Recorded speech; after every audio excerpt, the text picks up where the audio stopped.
Chapter number 7 પ્રાણીઓમાં રચનાકીય આયોજન.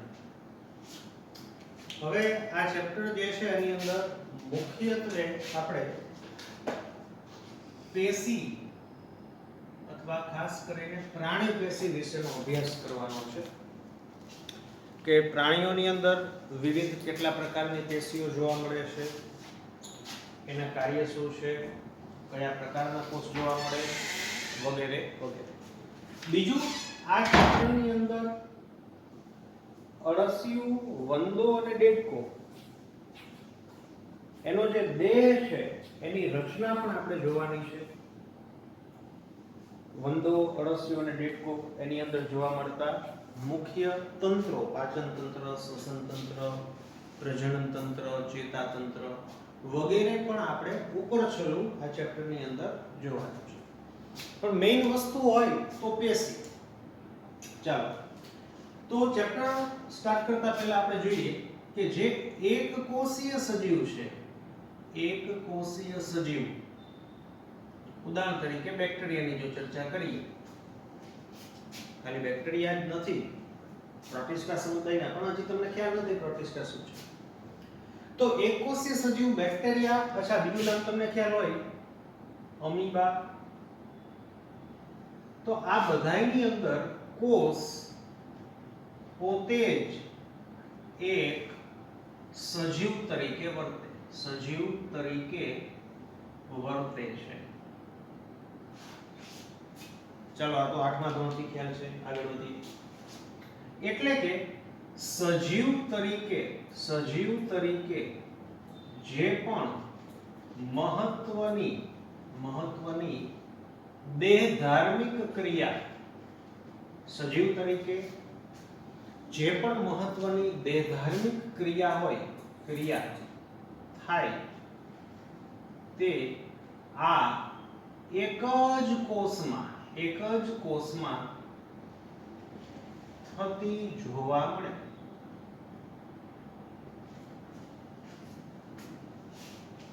હું તમને સાદી રીતે સમજાવું તો સપોઝ કે અમીબા જે છે તો અમીબાનો કોષ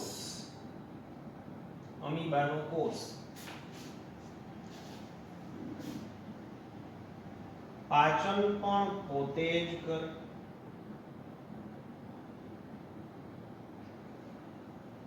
કોઈ રસાયણનો સ્ત્રાવ કરવાનો હોય તો તે પણ પોતે જ કરે, પ્રજનનની લગતી વાત હોય તો પ્રજનન કોષોનું નિર્માણ પોતાના કોષ અથવા પોતે જ એક જ કોષ દ્વારા થાય. બાહ્ય પર્યાવરણીય સંવેદના પોતાના એક જ કોષ દ્વારા થાય. એ તો એક જ કોષ દ્વારા થાય કારણ કે પોતે એક જ સજીવ છે. પરંતુ આ બધી જ બાબતો જો આપણે બહુકોષીય સજીવ સાથે જો કમ્પેર કરવામાં આવે તો બહુકોષીય સજીવની અંદર પાચનની ક્રિયાવિધિ પાચન તંત્ર દ્વારા થાય, પાચન તંત્રના અંગ દ્વારા થાય. કોઈ રસાયણનો સ્ત્રાવ, ધારો કે કોઈ ઉત્સેચક અથવા તો હું અંતઃસ્ત્રાવની ચર્ચા કરું તો તે અંતઃસ્ત્રાવી તંત્ર દ્વારા થાય અથવા અંતઃસ્ત્રાવી ગ્રંથિઓ દ્વારા થાય. એવી રીતે પ્રજનન કોષોની ચર્ચા કરીએ, પ્રજનન કોષોનું નિર્માણની ચર્ચા કરીએ તો તે પ્રજનન તંત્ર દ્વારા થાય. અથવા મનુષ્યની જો ચર્ચા કરવામાં આવે તો શુક્રપિંડ અને અંડપિંડ દ્વારા થાય. બાહ્ય પર્યાવરણીય સંવેદનાઓને ગ્રહણ કરવી, જો મનુષ્યની ચર્ચા કરીએ તો તે આંખ, નાક, કાન, જીભ અને ચામડી દ્વારા થાય. કારણ કે આ મહત્વના અંગો જેને આપણે પાંચ ઇન્દ્રિય તરીકે ઓળખીએ છીએ કે જેની અંદર રહેલા વિશિષ્ટ પ્રકારના સંવેદી કોષો તેને ગ્રહણ કરે. એટલે મેં તમને એટલું સમજાવ્યું કે બહુકોષીય સજીવ હોય ને, બહુકોષીય સજીવ, આ બહુકોષીય સજીવની અંદર આપણને શ્રમ વિભાજન શ્રમ એટલે કાર્ય, શ્રમ એટલે કાર્ય નું વિભાજન જોવા મળે છે. બહુકોષીય સજીવોની અંદર કાર્યનું વિભાજન જોવા મળે છે. એટલે કે આખે આખો જે એનો દેહ છે એમાંથી અમુક બાબતો, અમુક અંગો કે અમુક પેશીઓ પાચનને લગતું કાર્ય કરે, મીન્સ કે કાર્યનું વિભાજન થઈ ગયું. અમુક પેશીઓ ઉત્સેચક કે અંતઃસ્ત્રાવનો સ્ત્રાવ કરે, એટલે કે શ્રમનું વિભાજન થઈ ગયું. અમુક પેશી કે અમુક શુક્રકોષ, અંડકોષ એટલે કે જનનકોષો બનાવે છે.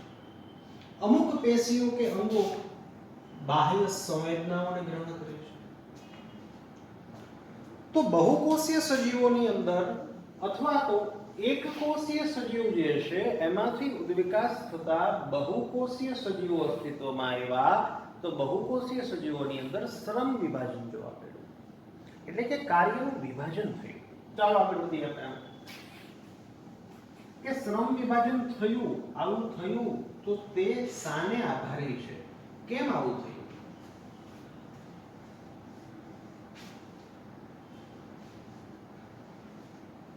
તો એનો જે બેઝ છે, શા માટે આવું થયું છે, એનો પાયો આપણે આ ચેપ્ટરમાં ભણવાનો છે.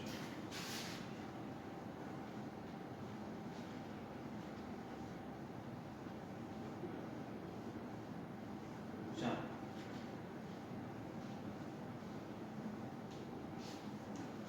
તો બહુકોષીય સજીવોમાં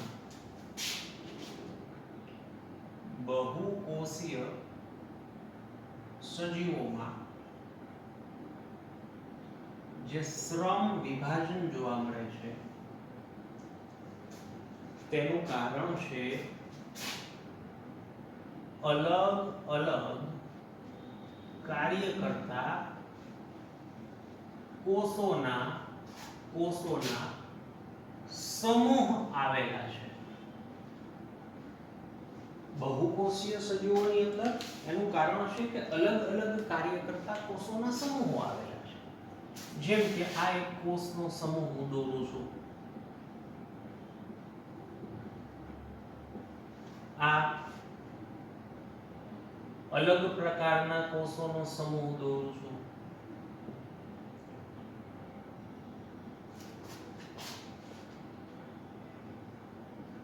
આ પણ અલગ પ્રકારના કોષોનો સમૂહ દોરું છું.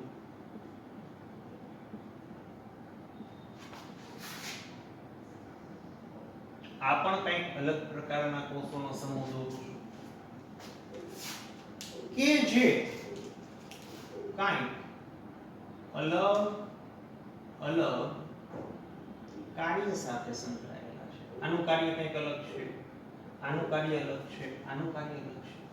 એટલા માટે તો આ છે શું? આ છે શું? તો તમે કહેશો આ છે કોષોનો સમૂહ. આ છે શું? કોષોનો સમૂહ. આ શું છે? કોષોનો સમૂહ. તો તેને કહેવાય શું? તેને કહેવાય શું? બહુ સિમ્પલ વસ્તુ છે મિત્રો. તેને શું કહેવાય? તેને પેશી કહેવાય. તેને સામાન્ય રીતે પેશી કહેવામાં આવે છે.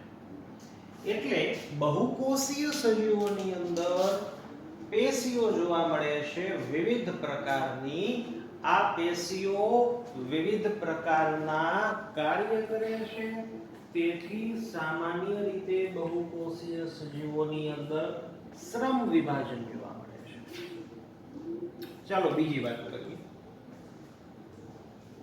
અપવાદ વાળી કંઈક વાત કરીએ કે અમુક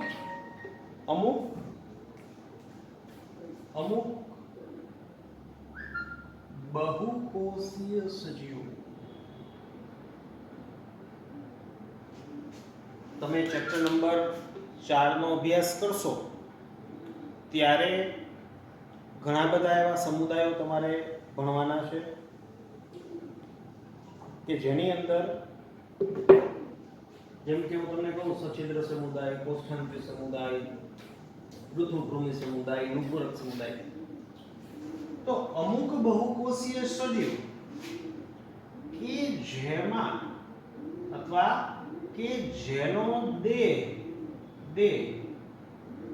ઘણા બધા કોષનો બનેલો છે, ઘણા બધા કોષનો બનેલ છે, પરંતુ અમુક પ્રાણીમાં કે અમુક આવા સજીવમાં કોષો સ્વતંત્ર રીતે કાર્ય કરે છે, અથવા તો પેશી રચના જોવા મળતી નથી.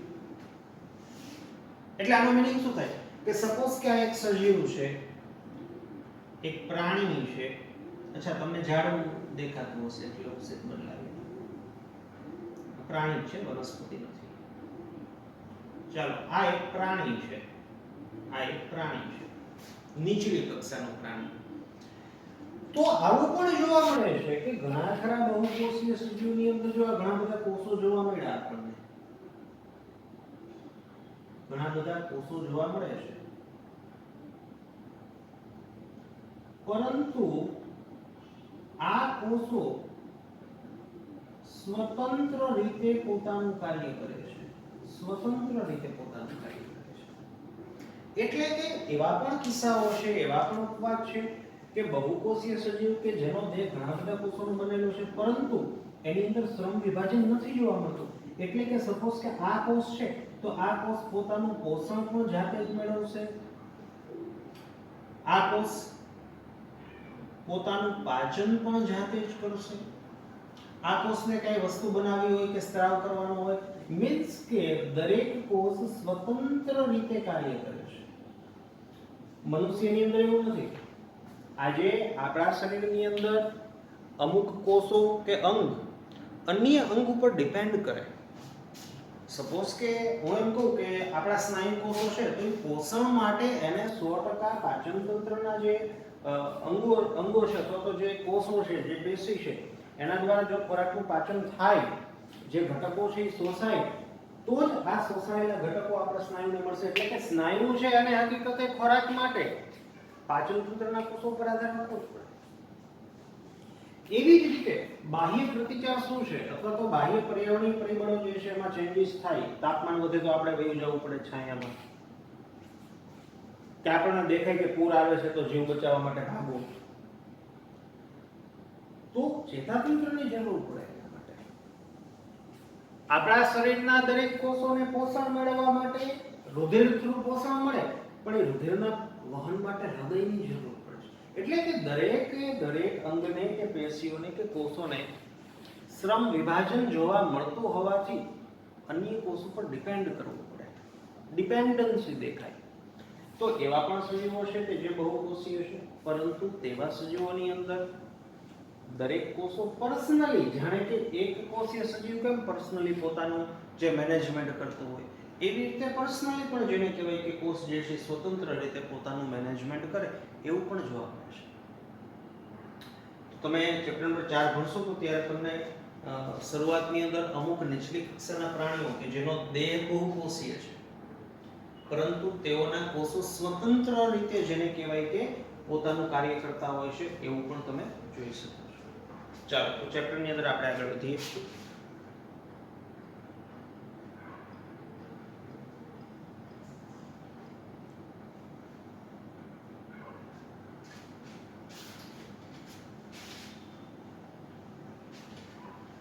એટલે કે આપણે અહીંયા જે શ્રમ વિભાજન જોવા મળે છે તે પેશીઓને લીધે જોવા મળે છે.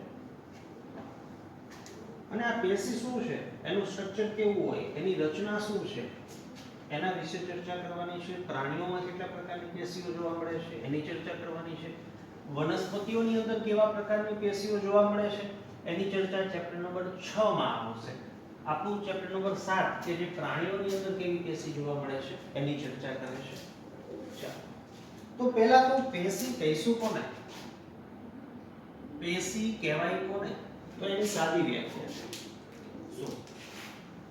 તો કે કોષોના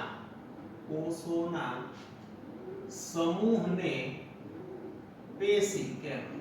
પેશી કહેવાય. કોષોના સમૂહને પેશી કહેવાય. ચાલો તમે આવી પણ વ્યાખ્યા જોશો કે સમાન કાર્ય કરતા સમાન પ્રકારનું કાર્ય કરતા કોષોના સમૂહને પેશી કહેવાય. સમાન પ્રકારનું કાર્ય કરતા કોષોના સમૂહને પેશી કહેવાય. પરંતુ જ્યારે આપણે પેશી વિશે ભણશું ડિટેલમાં ત્યારે તમને આવું પણ લાગશે કે સમાન કે અસમાન કાર્ય કરતા પરંતુ સાથે રહેલા કોષોના સમૂહને પેશી કહેવાય. ચાલો તો આ બે વસ્તુ જે છે એ મગજમાં ન રાખો. આપણે ભણશું એટલે તમને ખ્યાલ આવશે કે આ સાચું છે કે આ સાચું છે. બંને સાચા છે. જોવાનો દ્રષ્ટિકોણ અલગ છે. આપણે આટલું જ અત્યારે મગજમાં રાખશું કે કોષોના સમૂહને પેશી કહેવાય. હવે સમાન કાર્ય કરતા કે અસમાન કાર્ય કરતા આપણે ભણીશું એટલે તમને ખ્યાલ આવશે કે હકીકતે શું છે. ચાલો તો પેશી એટલે કોષોનો સમૂહ. પણ પેશી હોય ને મિત્રો બહુ બેઝિક છે કે પેશી હોય ને એની અંદર બે વસ્તુ આપણને જોવા મળે. નંબર 1 કોષ. પેશીની અંદર આપણને બે વસ્તુ જોવા મળે. કોષ અને આધારક. ચલો કોષ એટલે તો તમને સમજાય. યસ. આધારક કોને કહીશું? તો કે પેશીમાં કોષો વચ્ચે રહેલ સ્થાન અથવા જગ્યા અથવા આમ પણ કહેવાય જો થોડું પેચીદું છે તમે આવી રીતે વિચારેલું નથી એટલે બહુ પેચીદું લાગશે કે જે બાબત અથવા જે જગ્યા કોષોને સ્થાન આપે તેને આધારક કહેવાય. ચાલો મારે તમને આધારક સમજાવવું છે. પેચીદું છે, નવું છે, તમે નહીં વિચાર્યું હોય પણ હકીકત છે. આવી રીતે વિચારવાનું હોય, આવી રીતે આપણે એનો અભ્યાસ કરવાનો હોય. જો ધ્યાન એક્ઝામ્પલ તરીકે જો આપણે લોટ હોય ને લોટનો પિંડો આપણે ઘઉં છે ઘઉંનો લોટ એનો પિંડો આ લોટનો પિંડો છે ને ઈ તમારી સમક્ષ હું રજૂ કરું. આ લોટનો પિંડો છે. કલ્પના કરો 3D માં. અને હવે એમાં હું મોતી પ્રેસ કરીને મોતી છે ને આમ વચ્ચે ખૂંપાવી દઉં. ખૂંચાડી દીધા મેં અંદર ને બહાર 3D માં કે અમુક મોતી છે આમ અંદર ખૂંચાડી દીધું જે દેખાય નહીં. પછી બહારની બાજુ આમ લટકતું એવું દેખાય. તો મિત્રો જે આ રચના બને છે એમાં હકીકતે આ મોતી ને આધાર કોને આપ્યો? મોતી આ સ્થાને ટકી રહેવા માટે એને આધાર કોને આપ્યો? તો બહુ સિમ્પલ છે. લોટ એને આધાર આપ્યો.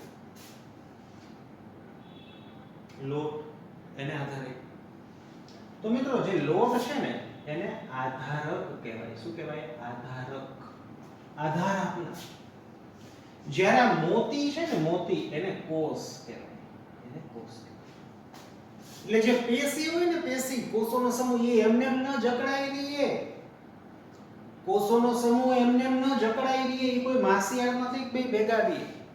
આવી રીતનું આપણને આધારક જોવા મળે કે જેમાં આધારક દ્રવ્ય હોય. તો જુઓ આ જે કોષ છે, આ કોષ એની ફરતેની જે સ્પેસ છે ને એને આધારક કહેવાય, કે જેમાં આધારક દ્રવ્ય હોય. તો લોટ છે ને એ આધારક સ્થાને રહેલું આધારક દ્રવ્ય કહેવાય, આધારક દ્રવ્ય કહેવાય. એટલે કે આધારક અને આધારક દ્રવ્ય બંને અલગ બાબત કહેવાય મિત્રો.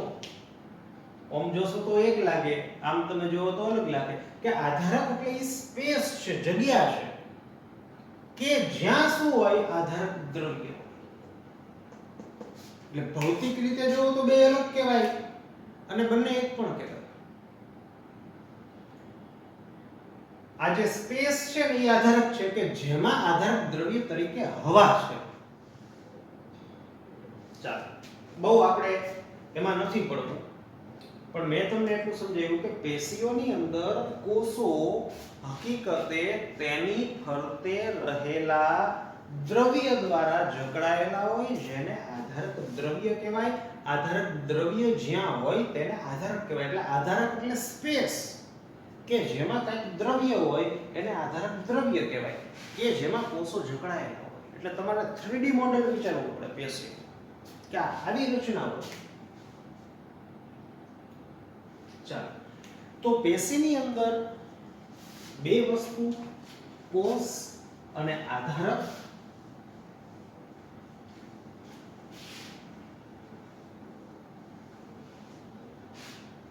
હવે આધારક કોને કહીશું? તો કે આધારક શું છે? અમને લખ્યું તે કે કોષને સ્થાન અથવા કોષનું સ્થાન એને આધારક કહેવાય. એને સ્થાન આપતી જગ્યા, કોષને સ્થાન આપતી જગ્યા. હવે આ જગ્યામાં શૂન્ય અવકાશ હોય તો કોષ કેમ એમને ટકેલા રહે? એટલે ત્યાં શું હોય? ત્યાં આપણને આધારક દ્રવ્ય, કંઈક દ્રવ્ય જોવા મળે જેથી જકડાયેલા રહે. તો કોષને સ્થાન આપતી જગ્યા કે જ્યાં કોઈ દ્રવ્ય જોવા મળે, દ્રવ્ય જોવા મળે જેને આધારક દ્રવ્ય, આધારક દ્રવ્ય તરીકે ઓળખવામાં આવે છે, તરીકે ઓળખવામાં આવે છે.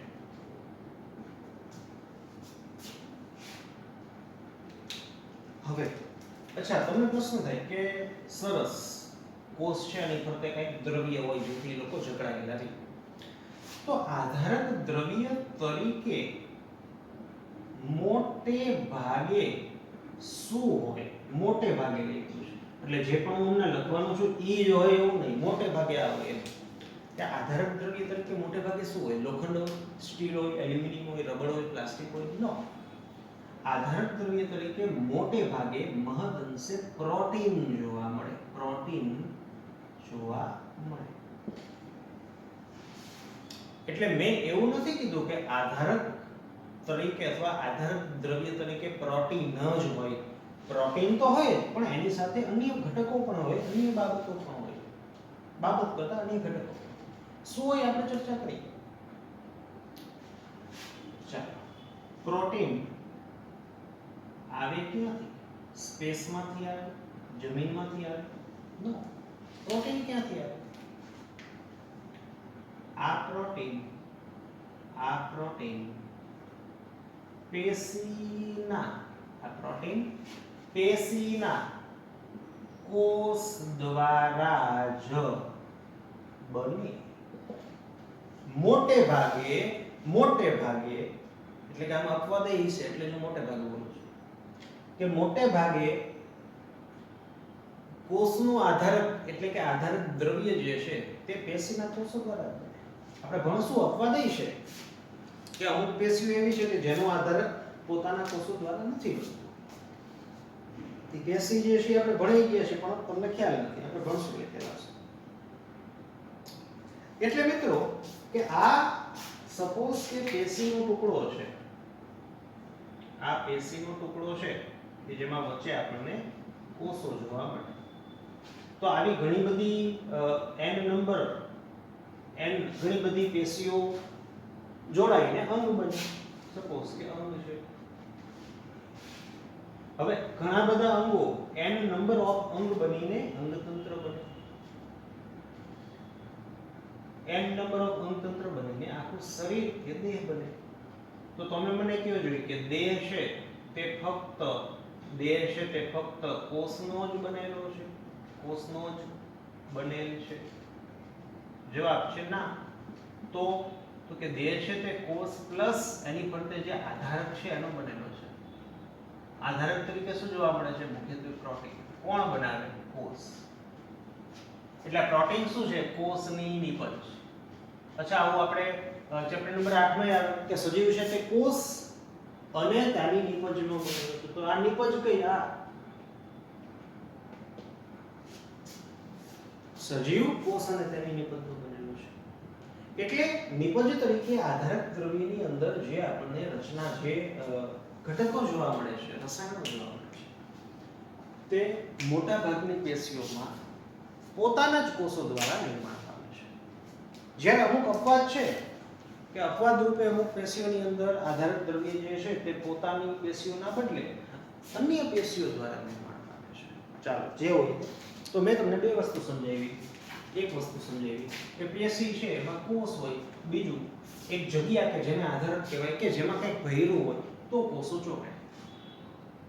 તો પેશીની અંદર આધારક દ્રવ્ય પ્લસ કોષ એમ બે વસ્તુઓ જોવા મળે આપણને. આ પેશી. રેડી? ચાલો. પછી આપણે ડિટેલમાં જ્યારે પેશીઓ સ્ટાર્ટ કરીએ એટલે એમાં ઘણા બધા ફેરફારો આપણને જોવા મળે કે અપવાદ રૂપે અમુક પેશી છે એમાં આધારક નહીવત હોય છે, નથી હોતું, આમ છે. પણ આ બેઝિક વસ્તુ કે મનુષ્ય ડાયા હોય પછી અપવાદ રૂપે અમુક ગાંડા હોય એના જેવી વાત છે. ચાલો. તો આવું થાય. સાદું સ્ટ્રક્ચર હું દોરું ને તો આ કોષો છે પેશીના.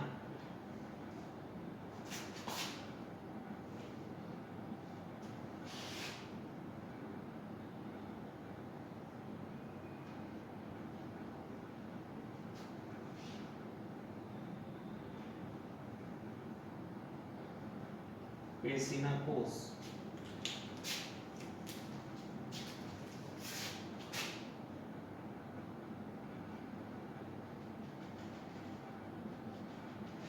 તો આ જે સ્પેસ છે 3D માં વિચારવાનું થાય તમારે. આ જે સ્પેસ છે એને શું કહેવાય? આધારક કહેવાય. આધારક. ત્યાં શું જોવા મળે? કંઈક દ્રવ્ય જોવા મળે. મહદ અંશે પ્રોટીન જોવા મળે. તો સપોઝ કે આ પ્રોટીન તંતુઓ હું દોરું છું. પ્રોટીન તંતુઓ હું દોરું છું. તો આ પ્રોટીન તંતુઓને શું કહેવાય? આધારક દ્રવ્ય. આધારક દ્રવ્ય.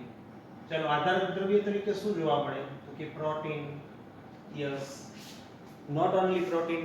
ચેપ્ટર નંબર 18 ભણી ગયા કે રુધિર વાહિની છે, લસિકા વાહિની છે, એમાંથી દ્રવ્યો બહાર નીકળે છે. બહાર નીકળતા દ્રવ્યો અહીંયા પેશીય જળમાં જાય છે અને પછી એમ જાય છે. તો મિત્રો, જે પેશીય જળ છે એ આધારક દ્રવ્યનો જ એક ભાગ છે. પેશીય જળ જે છે તે આધારક દ્રવ્યનો એક ભાગ છે. તો પેશીય જળમાં તમે ડિટેલમાં જાઓ તો પછી આમાં કેટલું આવે? શું આવે? તો કે પાણી પણ જોવા મળે, વિવિધ પ્રકારના ક્ષાર જોવા મળે, ખોરાકીય ઘટકો જોવા મળે, ગ્લુકોઝ જોવા મળે, પ્રોટીન જોવા મળે, લિપિડ જોવા મળે, ફેટ, લિપિડ, ફલાણું, આ તે વગેરે વગેરે કેટલું જોવા મળે. એટલે કે કોષની અંદર આધારકમાં આધારક દ્રવ્ય તરીકે પ્રોટીન પ્લસ પેશીય જળ આપણને જોવા મળે. રાઈટ? પછી આ પ્રોટીનના ઘણા બધા પ્રકાર હોય કે અમુક પેશીમાં આ પ્રકારનું પ્રોટીન જોવા મળે છે તેથી તેનો ગુણધર્મ આવો છે. અમુક પ્રોટીનમાં આ પ્રકારનું પ્રોટીન જોવા મળે તેથી એનો ગુણધર્મ આવો છે. આપણે ભણશું. રેડી? તો આ ફ્યુ બેઝિક કન્સેપ્ટ કે હકીકતે પેશી શું છે, કોને કહેવાય, આધારક શું છે, આધારક દ્રવ્ય કોને કહેવાય, એમાં હોય છે શું, આ બેઝિક છે. તો હવે નેક્સ્ટ લેક્ચરથી આપણે સ્ટાર્ટ કરશું કે પ્રાણીઓની અંદર હકીકતે કેટલા પ્રકારની મુખ્ય પેશીઓ છે અને તેના કાર્યો શું છે, તેમાં કેવા પ્રકારના કોષો જોવા મળે છે, કોષોની લાક્ષણિકતા શું છે, વગેરે વગેરે. તો મળીએ મિત્રો નેક્સ્ટ લેક્ચરની અંદર.